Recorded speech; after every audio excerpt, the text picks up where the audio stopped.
let's get back to the debt talks taking place in Washington, D.C. In fact, a stalemate continuing where the White House and congressional leaders continue to battle it out over the nation's budget plan. Let's take it live now to Washington, D.C. to give us some sense of the debates. We have Dan Mitchell joining us. He's a senior fellow at the Cato Institute, and he's also a former economist for the Senate Finance Committee. Dan, good to have you back on the program. Let me bring you up to speed on some breaking news that we just got, that there might be some accounting errors in John Boehner's plan, looking for about $1 trillion plus in terms of budget cuts. So they're back to the drawing board. What's happening here?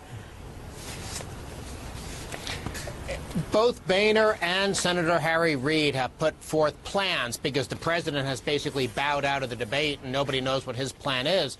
But both the House Speaker, John Boehner, and the Senate Majority Leader, Harry Reid, one a Republican, one a Democrat, they each have plans. They each claim that they're going to save $2 trillion plus. But as is so often the case with politicians, there's a lot of blue smoke and mirrors. And when you actually get down and look at the details, a lot of the spending cuts turn out to be phony. And that's even assuming you accept Washington math, which defines a spending cut as increasing spending, but not as much as you were planning on increasing spending.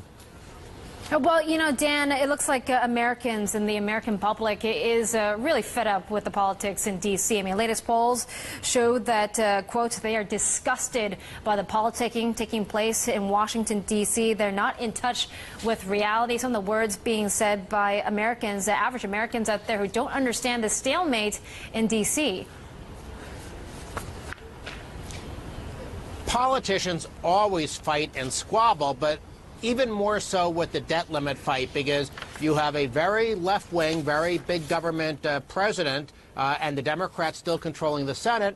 But then you have a House of Representatives, which is comprised of all these Tea Party guys that came in determined to try to restore America to its roots of limited constitutional government. And obviously, when you have two radically different views like that, with one side wanting America to be more like France, the other side wanting America to be more like Hong Kong, obviously they're going to be at a stalemate. And who knows how it's going to wind up before August 2nd, but I can guarantee you one thing. There will not be a default. The federal government is going to collect 10 times as much revenue as is needed to pay interest on the debt. There may be budgetary disruptions. We might not be able to send out state and local government grants. We might not pay hospital vendors on time for their Medicare reimbursements, but there will be no default.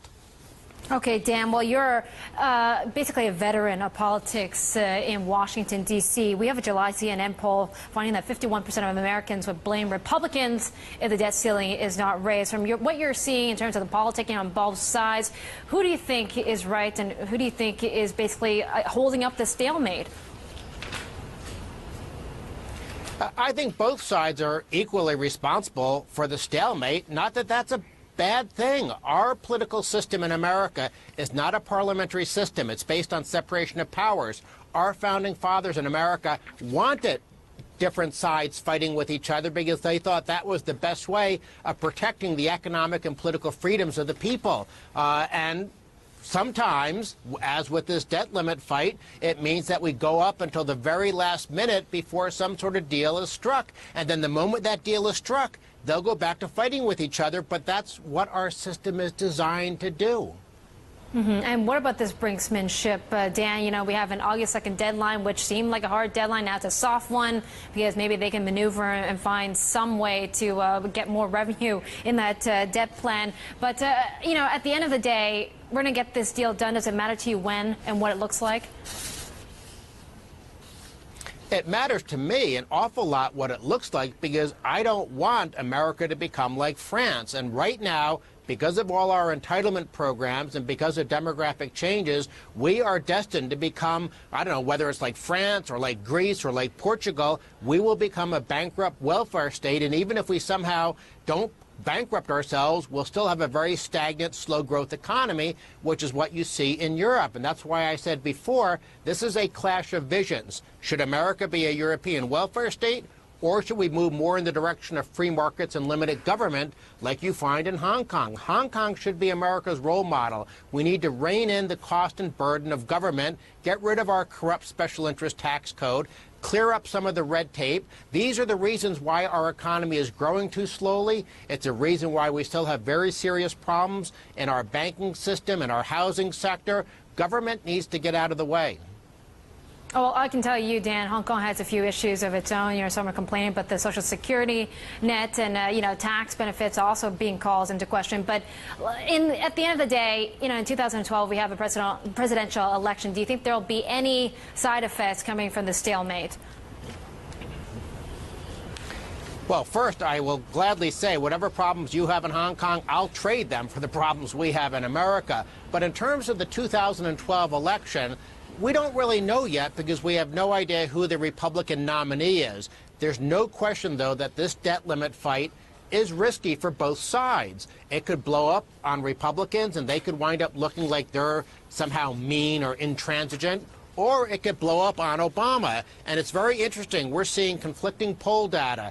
It looks like the American people might blame Republicans more if there's some sort of ongoing stalemate, but Obama's approval numbers are going down, and that's one of the most important signs to look at when you're seeing whether an incumbent can win re-election. So I think the American people are saying a pox on both your houses, but the reason they're saying that is because the problems that the American economy suffers from are made in Washington because government is too big and it's involved in too many things. It needs to get out of the way and shrink in size.